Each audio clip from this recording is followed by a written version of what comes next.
عجیب فلسفہ ہے کہ لفظوں سے ہی خاموشی ٹوٹتی ہے اور یہ لفظ ہی انسان کو خاموش کر دیتے ہیں۔ جانور میں خواہش اور فرشتے میں عقل ہوتی ہے، مگر انسان میں دونوں ہوتی ہیں۔ اگر وہ عقل کو دبا لے تو جانور، اور اگر خواہش کو دبا لے تو فرشتہ۔ خوش رہنے کا اصول یہ بھی ہے کہ جہاں لگے کہ آپ کی جگہ نہیں، وہاں سے خاموشی سے خود کو الگ کر لو۔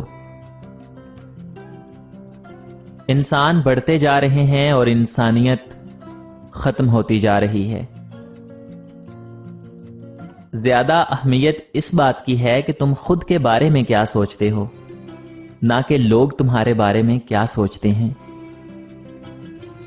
ہر انسان اپنی زبان کے پیچھے چھپا ہوا ہے۔ اگر اسے سمجھنا ہے تو اسے بولنے دو۔ اپنی سوچ پر قابو پاؤ، ورنہ تمہاری سوچ تم پر قابو پا لے گی۔ کامیابی آپ کو ہمیشہ ذاتی طور پر گلے ملتی ہے، لیکن ناکامی ہمیشہ دنیا کے سامنے آپ کو تماچا مارتی ہے، اور یہی زندگی کی حقیقت ہے۔ اگر تم عظمت کی بلندیوں کو چھونا چاہتے ہو تو اپنے دل میں انسانیت کے لیے نفرت کی بجائے محبت آباد کرو۔ اگر تمہارے پاس ضرورت سے زیادہ ہے تو اسے ان لوگوں میں بانٹ دو جن کو اس کی تم سے زیادہ ضرورت ہے۔ انسان ہونا ہمارا انتخاب نہیں، بلکہ قدرت کی عطا ہے، لیکن اپنے اندر انسانیت بنائے رکھنا یہ ہمارا اپنا انتخاب ہے۔ دنیا کا ہر انسان درد کا تجربہ رکھتا ہے، لیکن انسان پھر بھی دوسروں کے درد کو نہیں سمجھتا۔ ہو سکتا ہے تم زندگی میں کئی مرتبہ ناکام ہوئے، لیکن اس کا مطلب یہ تو نہیں کہ تم ہار گئے۔ تم اس وقت ہارتے ہو جب تم امید چھوڑ دیتے ہو۔ گرگٹ ماحول دیکھ کر رنگ بدلتا ہے، اور یہاں پر انسان موقع دیکھ کر۔ جس نظر سے آپ اس دنیا کو دیکھیں گے، یہ دنیا بھی آپ کو ویسے ہی دیکھے گی۔ آج کل لوگ بڑی آسانی سے آپ سے تم سے جان، اور پھر جان سے انجان ہو جاتے ہیں۔ اگر آپ اس شخص کی تلاش میں ہیں جو آپ کی زندگی کو بدل دے، تو ایک نظر آئینے کی طرف دیکھ لینا۔ انسان تو ہر جگہ پیدا ہوتے ہیں، مگر انسانیت کہیں کہیں جنم لیتی ہے۔ جو لوگ اپنی سوچ نہیں بدل سکتے نا، وہ کبھی بھی کچھ نہیں بدل سکتے۔ سب سے بری اور بڑی بیماری یہ سوچنا ہے کہ لوگ کیا کہیں گے اور لوگ کیا سوچیں گے۔ سب کچھ جس کی تم تمنا کر سکتے ہو تمہارے اندر ہے، بس اپنے اندر جھانکو، تمہیں سب کچھ مل جائے گا۔ ہمیں جس سبق کو پڑھنے کی ضرورت سب سے زیادہ ہے، وہ سبق انسانیت کا ہے۔ ہر ایک سے سیکھو، لیکن کسی ایک کے بھی پیچھے نہ چلو۔ اگر تم ہارنے سے نہیں ڈرتے تو تمہیں کوئی ہرا نہیں سکتا۔ زندگی کا مکمل حصول مسرت نہیں، بلکہ تکمیل انسانیت ہے۔ انسانیت ایک بہت بڑا خزانہ ہے، اسے لباس میں نہیں بلکہ انسان میں تلاش کرو۔ غصہ کوئی بری چیز نہیں ہے اگر اس کی سمت سیدھے راستے کی طرف کر دی جائے۔ کتنے تعجب کی بات ہے نا، جب کہیں وفاداری کا ذکر ہوتا ہے تو ہم انسان کتوں کی مثال دیتے ہیں۔ کامیابی تجربات سے ملتی ہے، اور تجربات ناکام تجربات سے ملتے ہیں۔ خود کو برا کہنے کی ہمت نہیں، اس لیے لوگ کہتے ہیں کہ دنیا خراب ہے۔ تمہیں طاقتور بننا پڑے گا، اس لیے نہیں کہ تم دوسروں کو شکست دے سکو، بلکہ اس لیے کہ کوئی تمہیں شکست نہ دے سکے۔ انسان کے غرور کی اوقات بس اتنی سی ہے کہ نہ پہلی بار خود نہا سکتا ہے اور نہ آخری بار۔ ہمیشہ یاد رکھیں کہ آپ اپنی مشکلات سے 1000 گنا زیادہ طاقتور ہیں۔ جب کبھی آپ تنہائی محسوس کریں تو اس دنیا کے سب سے بہترین انسان کے ساتھ لطف اندوزی کیجیے، اور وہ انسان آپ بذات خود ہیں۔ علم کا مطلب ڈگریاں حاصل کرنا نہیں، بلکہ سوچنے کی صلاحیت کو بڑھانا ہے۔ بغیر سوچے سمجھے عمل اور بغیر عمل کی یہ سوچنا 100% ناکامی دیتا ہے۔ عمر کا تعلق سالوں سے نہیں ہوتا۔ بعض اوقات انسان عین جوانی میں صدیوں پرانا ہو جاتا ہے۔ ہر قسم کے حالات سے سمجھوتا کر لیتے ہیں، لیکن ہم صرف انسانوں سے سمجھوتا نہیں کرتے۔ میں مائکروسافٹ کی بنائی ہوئی چیز سے کبھی بھی پوری طرح مطمئن نہیں ہوا۔ سائل بڑے راز کی بات ہے۔ وہ بظاہر کچھ مانگنے کے لیے آتا ہے، لیکن دراصل وہ کچھ دینے کے لیے آتا ہے۔ اگر تم ایک چیز کو بہتر نہیں بنا سکتے تو کم از کم خوبصورت تو بنا ہی سکتے ہو نا۔ ہم زندگی کے طویل سفر تک پریشانیاں اٹھاتے رہتے ہیں اور یہ بھول جاتے ہیں کہ اس سب کا حاصل انجام گھر سے قبرستان تک کا سفر ہے۔ خبریں ایک طرح سے لوگوں کو گمراہ کرتی ہیں، کیونکہ یہ بری خبر ضرور دیتے ہیں، لیکن جب چیزیں آہستہ آہستہ صحیح ہوتی ہیں تو وہ نہیں بتاتے۔ آج کا انسان سکون کی تلاش میں آسمانوں کے دروازے کھولنے چلا گیا ہے، لیکن اس سے دل کا دروازہ ابھی تک نہیں کھلا۔ تمہارا سب سے زیادہ ناراض کسٹمر تمہیں سب سے زیادہ سیکھنے کو دیتا ہے۔ یہ نہ پوچھو کہ وہ حق سے کیوں محروم ہوا، تم یہ دیکھو کہ تم نے حق سے زیادہ کیوں حاصل کیا۔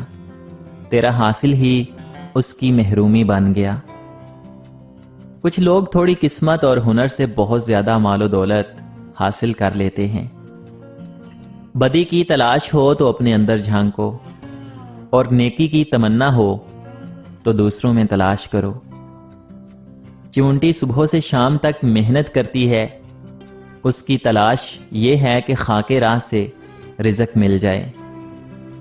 تھوڑے بیوقوف اور عقل مند سے اچھی طرح پیش آؤ، کیونکہ امید ہے کہ تم ایک دن اس کے لیے کام کرو گے۔ آج کا انسان صرف دولت کو خوش نصیبی سمجھتا ہے، اور یہی اس کی بد نصیبی کا ثبوت ہے۔ جب کسی ملک میں ہنرمند لوگ ہوں اور ملک کے مسائل حل کرنے کا جذبہ ہو تو باہر کی دنیا کے لوگ بھی آپ کی مدد کو آنا چاہیں گے۔ یہ یقین کہ دنیا کے حالات مزید خراب ہو رہے ہیں اور ہم بڑھتی ہوئی مہلک بیماریوں اور غربت کو ختم نہیں کر سکتے، تو کیا یہ غلط نہیں ہے؟ بلکہ ایسا سوچنا بھی خطرناک ہے۔ اصل بادشاہی یہ ہے کہ آپ کے پاس سب سے بڑا علم ہو اور آپ اپنی زندگی سب سے کمزور آدمی کی طرح گزاریں۔ مجھے یقین ہے کہ اگر تم لوگوں کو مسئلوں کی نشاندہی کر دو اور پھر ان مسئلوں کا حل بھی بتا دو تو لوگ اپنے مسائل خود حل کر لیں گے۔ لوگوں سے الگ رہ کے سوچو گے تو لوگوں سے الگ سوچ مل جائے گی۔ ایک دوسرے کے حقوق کے احترام سے ہی معاشرے میں قیام پیدا ہوتا ہے۔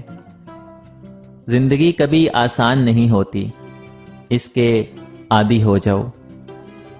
ہمیں ہمیشہ لوگوں کی رائے کی ضرورت رہے گی، کیونکہ اسی سے ہم خود کو بہتر بناتے ہیں۔ آؤ 4 دن کی زندگی میں زہر کھولنا بند کر دیں اور اذیت لینے اور دینے کے اذیت ناک عمل سے توبہ کر لیں۔ میں ہمیشہ سست اور کاہل انسان کو مشکل کام دیتا ہوں، کیونکہ سست آدمی مسئلے کا آسان حل ڈھونڈتا ہے۔ ٹیکنالوجی میں بہتری اس بات پر منحصر ہے کہ چیزیں اس طرح بہتر ہوں کہ لوگ محسوس بھی نہ کر سکیں، بلکہ ایسا لگے کہ یہ زندگی کا حصہ ہے۔ میں 20 سال کی عمر میں بہت ہی بے صبرا اور بہت جلد پریشان ہونے والا انسان تھا۔ اگر آپ آج سے شکر ادا کرنا شروع کر دیں تو آج سے حالات بہتر ہونا شروع ہو جائیں گے۔ میں زیادہ وقت مطالعہ کرنے میں صرف کرتا ہوں۔ رحمت حق اس شخص کی تلاش میں رہتی ہے جس کی آنکھ پرنم رہتی ہے۔ انسان جتنی محنت خامی چھپانے میں صرف کرتا ہے اتنی محنت میں خامی دور کی جا سکتی ہے۔ دعا کی سب سے بڑی خوبی یہ ہے کہ جہاں دعا مانگنے والا ہے وہیں دعا منظور کرنے والا ہے۔ اگر آپ با آواز بلند دعا مانگیں تو وہ دور سے سنتا ہے، اگر آپ دل میں دعا مانگیں تو وہ وہیں موجود ہوتا ہے۔ کچھ بڑا کرنے کے لیے آپ کو کبھی کبھار بڑے رسک لینے پڑتے ہیں۔ ہم آرام کی آرزو میں بے آرام ہو رہے ہیں۔ جس انسان میں ذاتی صفات نہ ہوں وہ اپنے لباس سے لے کر اپنے مکان تک اپنی ہر چیز کی تعریف کرتا ہے۔ ہمیں بہت زیادہ علم کے مقابلے تھوڑے ادب کی ضرورت ہے۔ میں کالج میں کچھ مضامین میں فیل ہو گیا تھا لیکن میرے سب دوست پاس ہو گئے اور آج وہ میری کمپنی مائکروسافٹ میں ملازم ہیں اور میں مائکروسافٹ کا مالک ہوں۔ نفس کو اکسانے کا عمل آنکھوں سے شروع ہوتا ہے، لہٰذا اپنی نگاہیں نیچی رکھو۔ کائنات کے بڑے مضامین میں نہ پڑھو بلکہ چھوٹی چھوٹی باتوں پر توجہ دو۔ اس کو راضی رکھو جو ہم سفر ہے، چاہے وہ ہم خیال نہ بھی ہو۔ جن لوگوں کو ہم نے اپنی موت کا غم دے کر جانا ہے کیوں نہ ان کو زندگی میں کوئی خوشی دی جائے۔ اگر تم راستہ جانتے ہو تو وہ جو گمراہ ہے وہ تمہاری ذمہ داری بن چکا ہے۔ تم کیوں روتے ہو؟ ٹھیک ہے اس نے بے وفائی کی ہے، تمہیں کیا لگتا ہے وہ کسی اور کے ساتھ وفا کر پائے گی؟ ارے جو لڑکی اتنی محبت کے بعد تمہاری نہیں ہوئی وہ کسی اور کی بھی نہیں ہوگی۔ رونا تو اس کو چاہیے کہ اس نے ایک ایسا انسان کھو دیا جو صرف اس کا تھا۔ تم کیوں روتے ہو؟ وہ مجبور تھی۔ ارے پاگل ہو گئے ہو کیا؟ انسان مجبوری میں صرف ان چیزوں کو چھوڑتا ہے جو صرف اسے پسند ہوتی ہیں۔ اگر اسے تم سے محبت ہوتی تو وہ مر جاتی پر تمہیں خود سے دور نہ ہونے دیتی، تم سے لڑتی جھگڑتی پر تمہیں کبھی دھوکہ نہ دیتی، جھوٹے لارے نہ لگاتی، محبت کا سودا نہ کرتی، تمہارے ساتھ وقت گزاری نہ کرتی بلکہ تم سے اور زیادہ محبت کرتی۔ جانے دو ایسی لڑکی کو۔ ایسی لڑکیوں کے لیے روتے نہیں بلکہ اللہ تعالیٰ کا شکر ادا کرتے ہیں کہ ان کی اصلیت آپ کے سامنے آ گئی۔ اگر تم ایک چیز کو بہتر نہیں بنا سکتے تو کم از کم خوبصورت تو بنا ہی سکتے ہو نا۔ آج کا انسان سکون کی تلاش میں آسمانوں کے دروازے کھولنے چلا گیا ہے لیکن اس سے دل کا دروازہ ابھی تک نہیں کھلا۔